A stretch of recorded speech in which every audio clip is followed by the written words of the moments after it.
Martín va a hacer una pequeña presentación, Martín Oller, porque ahora nos va a explicar, ellos trabajaron en identificar cuál era digamos, el color o la imagen del discurso de odio a través de un montón de entrevistas a periodistas, entre los que me incluyó a mí, sin saber que yo era ingeniera agrónoma. ¿Qué vamos a hacer? La vida es así. Fui un topo. Y sobre un poco lo que nos va a explicar Martín, luego yo os voy a contar un poco de las narrativas del amor de Por Causa, que sé que estáis expectantes y es lo único que queréis oír, hablar de las narrativas del amor. Y luego tenemos a dos grandes expertos de las narrativas en general y de las narrativas del odio y del fact-checking, que son Nacho Calle, que es editor jefe de Maldita, que lleva muchos años haciendo información de calidad y periodismo de calidad y últimamente mucho fact-checking, que nos va a poder hablar un poco de su trabajo y de cómo percibe él que se pueden cambiar esas narrativas a través de sistemas, sobre todo de educación. Y tenemos a la grandísima e inconmensurable y gran amiga, es lo que hay, Virginia Pérez Alonso, que aparte de ser excelentísima directora de público, por favor, es también la presidenta de una organización que se llama la PDLI, que es la Plataforma para la Libertad de Información. Y desde esa posición tiene muchísimo que contarnos un poco también sobre el esfuerzo que tenemos que hacer para medir cómo se pueden controlar las narrativas de odio que tienen muchos colores, ¿no? Y que es complicado porque puedes acabar censurando todas las narrativas. Entonces, un poco de esto va a ir de esta mesa, que solo va a durar, para alegría de aquellas personas que están muy cansadas, 45 minutos. Así que adelante, Martín. Vamos con la velocidad del rayo. Muy bien, muchísimas gracias, cronómetro. Voy a reducir mi agradecimiento. Muchísimas gracias a todos vosotros y vosotras por permitirme aprender con vosotros. Entonces, sin más preámbulos, por favor. Bueno, yo vengo un poco en representación del grupo de universidades en las que estamos trabajando acerca del análisis del discurso del odio sobre personas en movilidad o migraciones y, evidentemente, refugiados. Estamos en la universidad en Salamanca, en Italia, donde yo estoy trabajando, en Milán y en Tesalónica. Bueno, ¿qué es lo que estamos haciendo? Pues la verdad es que, en primer lugar, es detectar dónde se produce el discurso del odio, relacionar esa fuente de discurso del odio con lo que serían los delitos de odio. A continuación, lo que muy bien hablaba Lula, es establecer un diálogo con los periodistas para finalmente generar esas narrativas o contranarrativas de las que tenemos dos especialistas, bueno, todos, los tres especialistas aquí en la mesa y yo que estoy por aquí. Entonces, lo primero que hacemos es monitorear. Es decir, cuando hablamos de periodismo de datos, en el que cuando nos reunimos me dieron un poco de leña, con mucha razón, porque estoy de acuerdo, es cierto que no es ofrecer solamente datos a la persona que nos vaya a leer, escuchar o ver, sino es trabajar con ellos. Ahí es donde nosotros hacemos una base de datos durante los 2 últimos años para tener registros de lo que son esos incidentes de discurso del odio. Aquí vemos, voy a los mapitas. Vemos que de 2015 no se ve hasta 2020. El primero, en la parte superior izquierda, sería 2015 hacia la derecha, leyendo hacia la derecha, 2015, 2016, 2017, así hasta 2020. Vemos que las incidencias en 5 años, a pesar de todo lo que estamos hablando de los cambios que hay en los flujos migratorios, es cierto que no se han incrementado. Sin embargo, cuando hacemos una comparación con los delitos de odio, lo leemos en la misma dirección y en el mismo sentido, vemos que sí hay un incremento muy pronunciado en estos últimos 5 años. Y sobre todo, ¿dónde? En España. Lo que intento con esto es abrir un poco el discurso, salir un poco de España y ver las fronteras del Mediterráneo, ¿vale? Las fronteras del Mediterráneo. Entonces, aquí hay 2 lecturas y no las voy a decir, quiero que ahora las debatamos en la mesa y también con vosotros, porque ¿qué relación hay o qué culpa o no culpa, y culpa entre comillas, por favor, tienen los medios de comunicación, tenemos nosotros, en el que cuando vemos no hay un aumento de los incidentes o las incitaciones al odio, pero sí de lo que estamos hablando de los crímenes de odio? Vamos a hablar de eso. Yo hay 2 lecturas, pero no las quiero decir ahora mismo. Aquí lo que hice yo fue contactar con los periodistas. Estamos hablando de barreras todo el tiempo, de fronteras, pero también tenemos que hablar de fronteras, de romper esas fronteras hacia adentro. Y hacia adentro quiere decir relacionarnos lo que es la academia, que en muchos casos se convierte en una cárcel de cristal, con los periodistas. En esto, un intento de nueva narrativa contra narrativa es lo que mucho le estoy por aquí molestando con el tema del libro. ¿Por qué? Porque la última parte de este proyecto es generar esas contranarrativas. Decíamos, es importante que las personas que están en movilidad escuchen su propio acento, pero también su propio idioma. Entonces, para esto vemos y desarrollamos estas historias.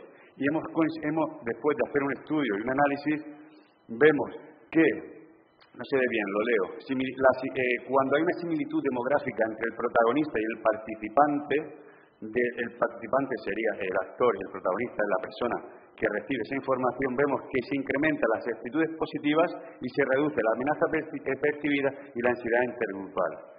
Por lo tanto, cuando hablamos de fuentes, que es muy importante acceder a ellas, es cierto también que tenemos que tener en cuenta cómo accedemos a ellas. A partir de esto es lo que nos puede llevar a cabo el proceso de investigación, a facilitar, conseguir y, en cierta medida, llegar a medir qué influencia, qué impacto tiene nuestra información. Y cumpliendo con lo prometido, 4 minutos. Muchas gracias, Martín.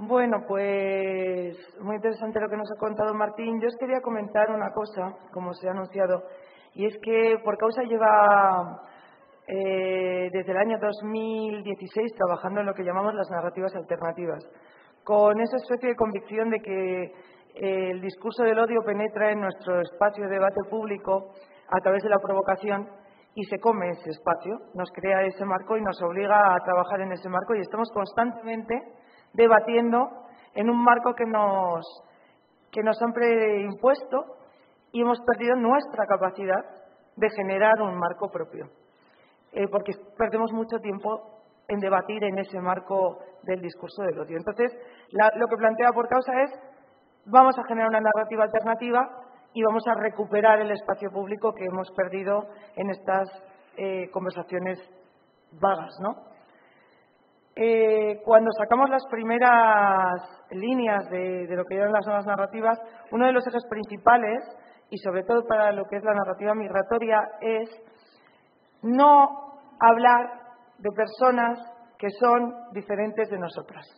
En el momento en el que tú estableces una narración sobre una tercera persona que no tiene nada que ver con el que recibe esa narración, el espacio es tan amplio que la empatía se disuelve. Puedes conseguir generar sentimientos, pero difícilmente consigues generar empatía. Lo que os voy a contar hoy, que forma parte del informe que presentaremos el día 12 de diciembre, es que, trabajando en un consorcio internacional de académicos, nos han intentado identificar cuál es la historia del discurso antimigratorio después de la Segunda Guerra Mundial. Y han elegido un periodo entre 1960 y 1990. Y en ese periodo de tiempo, lo que han encontrado, os vais a quedar patidifusos, yo os lo he contado 70 veces a estos pobres, me miren ahí, lo que han identificado es que hay el discurso antimigratorio, pero que el mayor discurso antimigratorio durante esos 30 años es el discurso humanitario. Y ya me diréis, ¿pero qué me estás diciendo, Lula? ¿Por qué? Pues porque el discurso humanitario separa tanto a las personas receptoras de ese discurso de la persona que es la receptora de la ayuda. Y es una tercera persona que está abajo y que necesita tu ayuda. No es una persona como tú. Es una persona diferente. Vale. Este es el discurso antimigratorio más potente y este es el discurso antimigratorio que impera y que deja la puerta abierta para que tú luego a esa tercera persona la puedas odiar.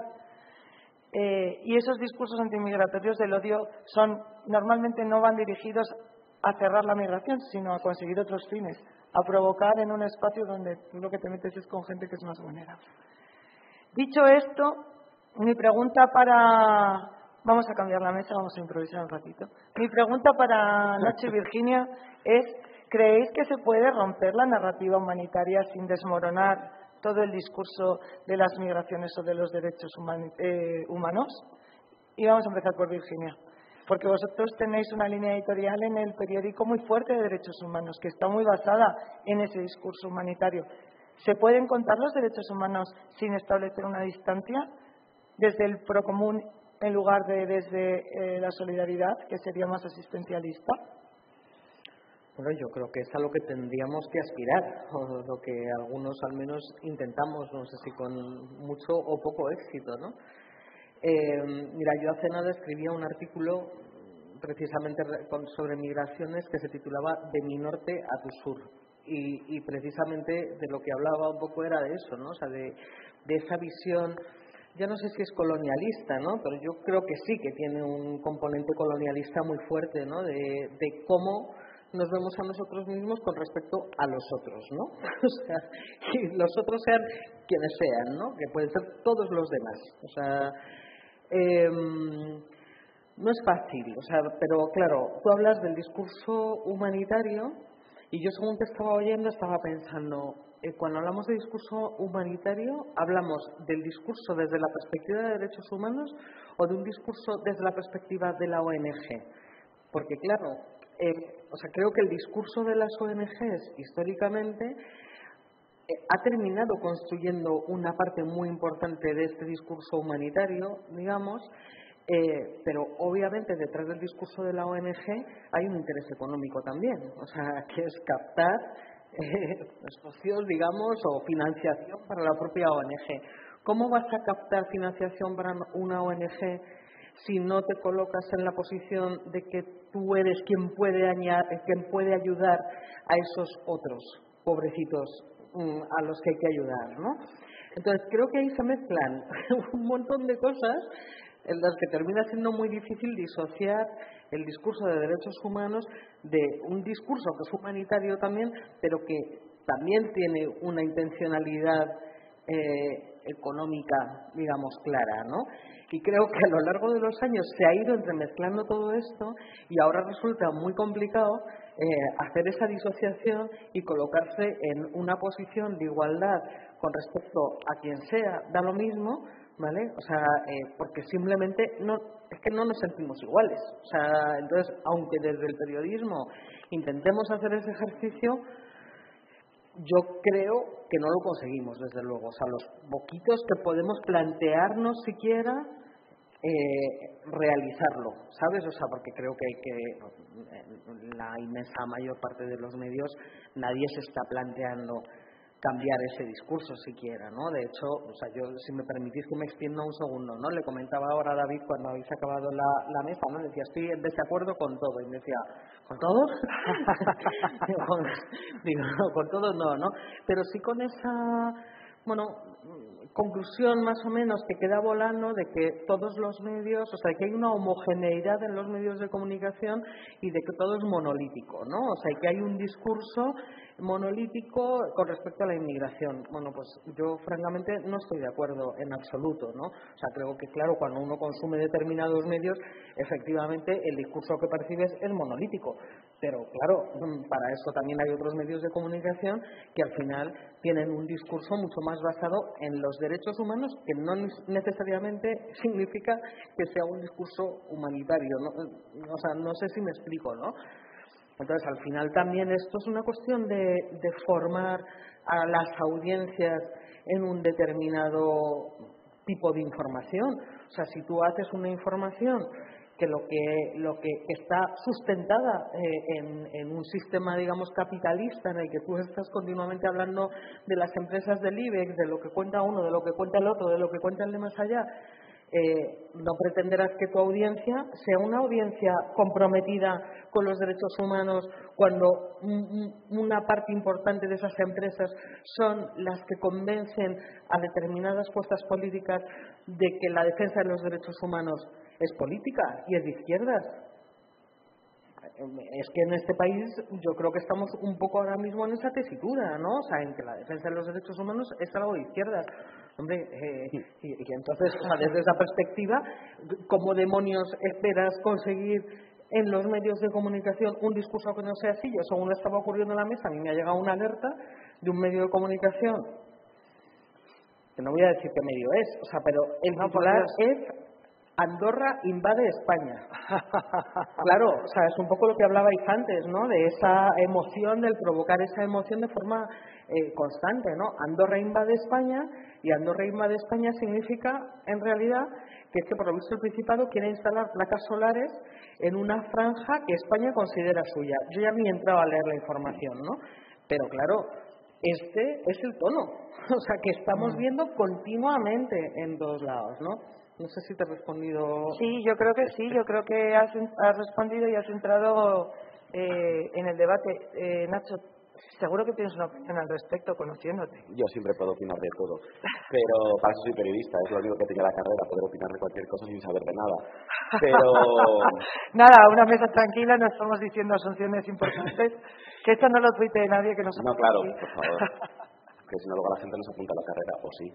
No, Maldita.es es un medio muy especializado, nos dedicamos al fact-checking, pero una cosa que ha dicho Virginia y que en la mesa anterior ha dicho Rosa María, y que yo creo que es clave en todo esto, y que es hacia donde nos dirigimos nosotros, es que muchas veces hablamos de migraciones, hablamos de muchísimos temas, nos dedicamos a combatir la desinformación y nos damos cuenta que el problema no está solo en el discurso que tenemos, sino que la audiencia no está preparada tampoco para los discursos que queremos que calen en la audiencia, ¿no?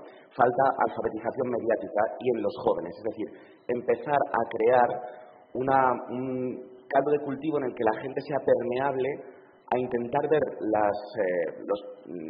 los problemas desde otra perspectiva a la que hay actualmente. Es decir, no podemos hacer un discurso transversal, horizontal en la sociedad sobre las migraciones, sobre combatir las migraciones en el sentido de que no es algo malo, que no es algo peyorativo, que no son solo desgracias. Hay un artículo muy interesante que publicó Ángel Villarino en el Confidencial, que te sonará de algo, que es muy curioso, pero que la gente no lo percibe. Cuando hablamos de migraciones en España, todo el mundo, absolutamente, bueno, todo el mundo no, pero un gran porcentaje piensa en Canarias, piensa en la frontera de Ceuta, de Melilla, piensa en Pateras, cuando en realidad la Fundación Por Causa hizo un informe con la Universidad Carlos III en la que ese no es el perfil real del migrante que llega a España. Entonces, ¿cómo hemos llegado a que esa idea se haya asentado en la cabeza de la población? ¿Cómo llegamos a hablar con la gente de migración y todo el mundo piensa en personas subsaharianas cuando no llega ni a ser el 10% de la migración que llega a España? Cuando el perfil más común es colombiano, tú lo sabrás mejor que yo, pero es un perfil que no nos llamaría la atención, porque es un perfil que es mucho más próximo culturalmente, es un perfil que pasaría desapercibido, y en cambio son las verdaderas migraciones que se están produciendo. Y nuestros discursos de migraciones en los medios, la desinformación que se mueve y con la que nosotros estamos luchando, siempre va de esos chavales que llegan solos e intentan ponerles esa etiqueta para hacerles criminalizar a chavales que llegan solos. O sea, ¿alguien piensa que un menor de edad que ha viajado kilómetros, me da igual cuántos, 2 kilómetros o 600, llega solo a un país, es un presunto criminal? Es que no puede ser que hay una parte de la población que esté percibiendo eso. Entonces, no se trata solo de que intentemos combatir esa desinformación, que es lo que hacemos nosotros, o que estemos tratando de crear nuevas narrativas para explicar las cosas que están sucediendo y esas desgracias que se producen, sino también se trata de decir a la gente, estáis mirando aquí, pero hay otras cosas en el mundo, hay otras cosas en el país, y tenemos que entender lo que son los procesos migratorios. En todo el Congreso lo que hemos escuchado todo el rato es que migrantes somos todos. Antes alguien decía, casi todos somos migrantes. El que se ha ido de casa de sus padres ya ha cambiado un hogar por otro y ha empezado una nueva vida. Puede que en la misma ciudad, puede que en el mismo barrio o puede que no. Pero nos cambiamos, nos interaccionamos con otras sociedades nuevas, hacemos nuevos grupos. Y eso es una pequeña migración, pero hay grandes migraciones y lo que estamos todo el rato es focalizándonos en lo que hablaban antes, ¿no? Decía, cuando hablamos de cómo nos hemos acostumbrado a hablar de la muerte, ¿no?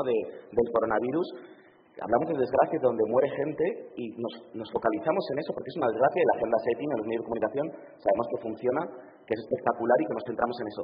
Pero hay otros problemas y hay otras historias y hay otros puntos de vista, decía antes a Javierino. Tenemos que empezar a mirar más en lo que aporta, lo que enriquece en las migraciones. Nos vamos siempre a lo malo y podemos ir a lo bueno. Podemos intentar hacer esa labor pedagógica y esa alfabetización mediática, y vuelvo al principio, que es, no solo se trata, en mi caso, de desmentir esas desinformaciones, eso que hace daño, sino también se trata de hacer esa función pedagógica y de explicar el proceso y utilizar datos como los que sacasteis vosotros en la Fundación Por Causa con la Universidad Carlos III, de decirles, Si lo que te da miedo de verdad es esa persona subsahariana que está en tu barrio, no te dan miedo las migraciones, porque las migraciones las tienes en todas partes.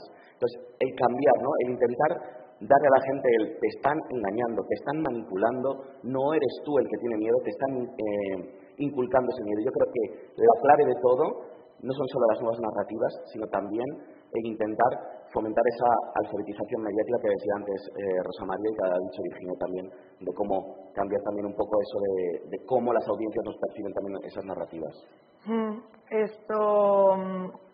Ahora, Martín, ¿quieres aportar algo a este pequeño debate, teniendo en cuenta que vamos muy mal de tiempo? Sí, no te preocupes. Ahora voy a bajar un poco, voy a hablar un poquito más lento. Sí, yo estoy de acuerdo con vosotros. Realmente tenemos que plantear el discurso desde el punto de vista de la jerarquización del discurso, al igual que la amplificación y la complejización. Yo sí confío en la gente. Creo que la gente espera que nosotros hablemos a nivel más profundo de una dinámica de los flujos migratorios, tanto los que llegan como los que van. Ahora yo hablo ya a nivel más personal, yo soy migrante y hay niveles. Cuando uno pues viaja y es migrante en América Latina desde España, viajas con pasaporte de primera. Cuando lo haces como estoy ahora mismo en Suiza, pues lo haces con pasaporte de segunda o de tercera. Entonces no podemos olvidar, también estábamos hablando antes del pasado, es decir, la migración no es solamente la que se recibe, pero también la que se va, y es un poco lo que estamos hablando, ¿no? Intentar ver todo, ¿no? Todo el abanico, porque esa alfabetización pasa por nosotros, pero también por las propias personas que interactúan directamente con nosotros, pero también sin nosotros, y tenemos que tener en cuenta eso. Continúo después. Me parece muy interesante lo que ha salido ahora mismo en este mini debate, el tema de que todos estamos de acuerdo que hacen falta unas nuevas narrativas, todos estamos aspiracionalmente queremos hacer estas nuevas narrativas, sin embargo, al final todas las coberturas se repiten y siempre son sobre el espacio un poco más crítico, ¿no? ¿No? Virginia, venga, vete caña, dale amiga. Sí, pero sí en ese espacio monolítico de medios, o sea, que estamos visualizando todos, ¿no? Yo insisto, no todos los medios hacemos lo mismo, ¿vale? O no de la misma manera. O sea, yo como directora de público soy muy consciente de que al final las llegadas de pareras, de barcas y demás es el mínimo, es un porcentaje mínimo de todo lo que sucede, ¿no? En función del volumen de personas que estén llegando en un determinado momento, sabes que como medio tienes que contarlo o puedes prescindir o puedes dejarlo pasar y centrarte en otro tipo de asuntos, ¿no? Yo creo que al final la información tiene distintas velocidades y creo que en los medios lo que nos toca ahora mismo es estar por lo menos en dos velocidades. Una es la velocidad un poco de esa última hora en la que no cabe la reflexión, en la que no cabe prácticamente más que contar lo que está sucediendo en el momento de forma breve, concisa y aportando en la medida de lo posible algo de contexto, pero creo que esa primera velocidad siempre debe ir acompañada por una segunda, sobre todo en determinados temas, ¿no? Entonces, tiene que haber siempre alguien con conocimiento, con experiencia en los asuntos en los que se está abordando, que tenga la capacidad de hacer un análisis mucho más alejado de ese minuto a minuto y que es quien realmente va a poder aportar la información que contextualice lo que está sucediendo en el último minuto, ¿no? Claro, yo cuando se habla de redacciones pequeñas, de que las redacciones están muy mermadas, bueno, yo no puedo estar más de acuerdo, ¿no? Pero yo he trabajado en redacciones en las que había 400 personas y no había nadie dedicado a migraciones, por ejemplo. Sin embargo, yo llegué a Público en un momento en el que la redacción de Público había 25 personas y a los 6 meses de llegar decidí que una persona se iba a dedicar a migraciones prácticamente al 100%, que es Jairo, que está por aquí y que le habéis podido escuchar ayer, ¿no? Ahora en Público somos 60 personas en la redacción, hemos multiplicado por 3 en muy pocos años, ¿no? Pero hay una persona dedicada específicamente a este asunto, ¿Por qué? Porque lo hemos decidido así. Porque al final los medios se hacen en función de las decisiones que se toman en las direcciones editoriales. Entonces, es muy fácil decir, no, es que no podemos tener a gente que se dedique. Bueno, podrás tener lo que tú decidas que quieres tener. O sea, yo sé que para tener a determinadas personas focalizadas en hacer ciertas informaciones, tengo que prescindir de ciertas informaciones. O sea, sé que esto es así, o sea, y yo intento en la medida de lo posible ser transparente con la audiencia del periódico y decir, nosotros a esto no nos podemos dedicar a full porque no lo vamos a hacer bien, pero te puedo ofrecer un buen trabajo en este área, ¿no? Bueno, creo que también es esa honestidad, digamos, que creo que se nos presupone a los periodistas. Perdón, no sé por qué le pasa esto. No me la boicoteéis, por favor, que me estaba encantando lo que estaba diciendo. Y creo que bueno, es que no funciona. Perdón. Te estás quedando sin pilas. Vaya. Eso sí que es una noticia. A ver. Bueno, me parece súper interesante lo que comentas. Me encanta el tema de las dos velocidades. Nosotros también es un debate que tenemos permanentemente, ¿no? El de las dos velocidades. Hay informaciones que llevan mucho tiempo y la primera plana que permite, ¿no?, estar un poco al quite. Nacho, volviendo un poco a mi obsesión del discurso humanitario. Sí. ¿Tú crees que se puede hablar? Vosotros tenéis también una sección específica de migraciones que habéis conseguido además financiar con mucho arte. ¿Tú crees que se puede? Claro, pero es que precisamente Virginia decía, las ONGs.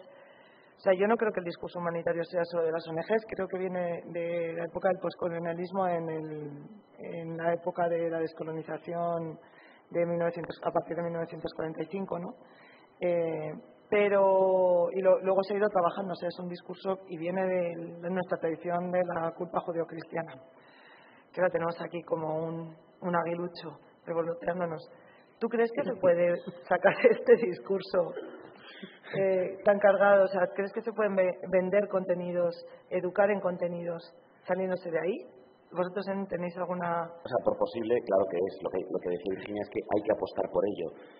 Nosotros, parece como... nosotros tenemos un proyecto, Maldita Migración, que básicamente se creó porque cuando Maldita nació, cuando nació Maldito Bulo, en realidad, nos dimos cuenta que el coronavirus lo ha cambiado todo, pero lo ha cambiado todo en cierta forma, pero cuando nosotros creamos Maldito Bulo, 1/3 de toda la desinformación que nos llegaba era sobre migraciones, estaba relacionado con migraciones. 1/3 de todos los contenidos que teníamos que verificar. Y entonces, al final, nosotros lo que decidimos es que había una persona que se iba a dedicar expresamente a adquirir lenguaje, a adquirir las narrativas para poder desmentirlo categóricamente y a contar las cosas como había que contarlo. Y esa apuesta por especializar a gente que sepa hacer el discurso, que sepa hablar, contar, que sepa armar a la audiencia para que no consuma esos contenidos desinformadores, es la clave, yo creo, para poder intentar cambiar también la narrativa de los demás medios de comunicación. Porque al final, decía Virginia que claro, que cuando nos hablan de medios de comunicación hay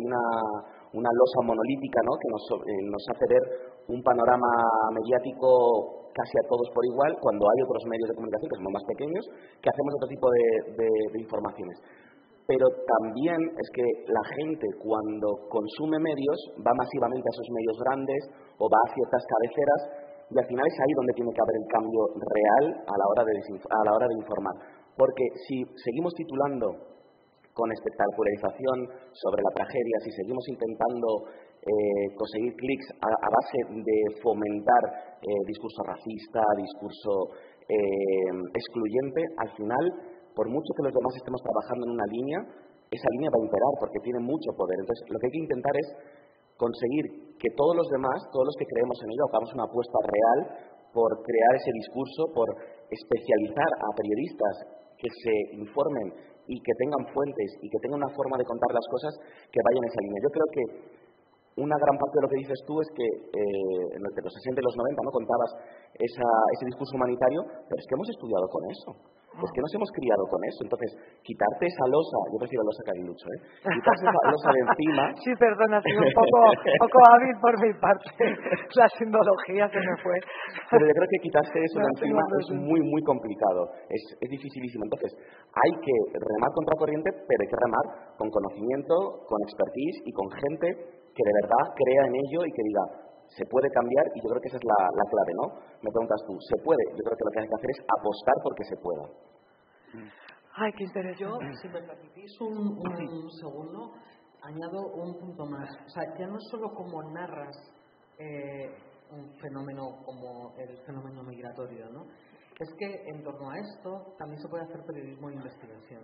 Y periodismo de investigación en el que lo que se ponga sobre la mesa es como ciertas personas y ciertos grupos en España, como país receptor, se lucran a base de estafar a gente que viene de otros sitios. O sea, esto lo estamos contando en medios como Público. Jairo ha destapado varias historias relacionadas con esto, con los trámites de extranjería y demás.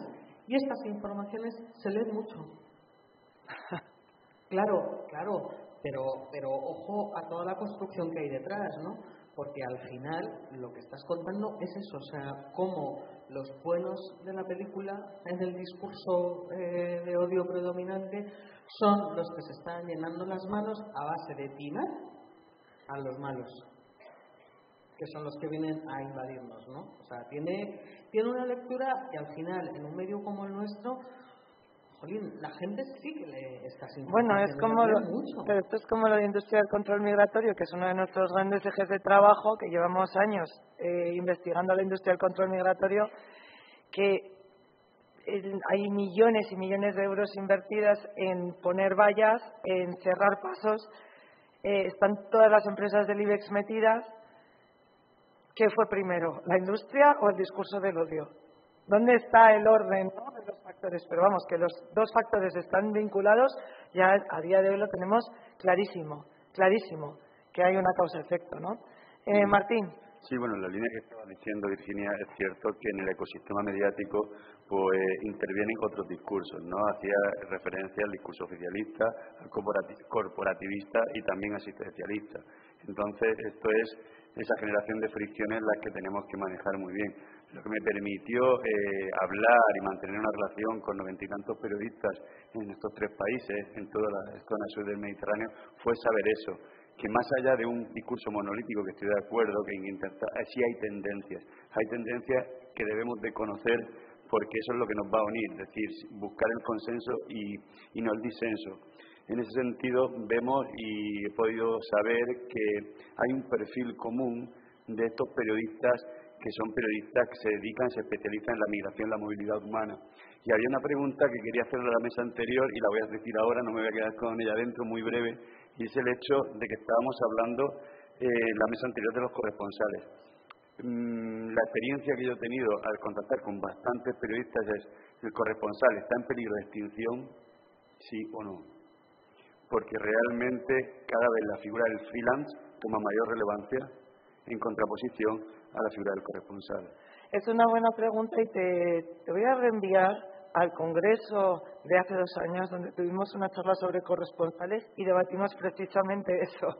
Somos la bomba, Ailín. Es que tratamos todos los temas con una anterioridad, pero es un buen debate y en aquel momento lo tuvimos y yo creo que es demasiado amplio para responder en esta mesa.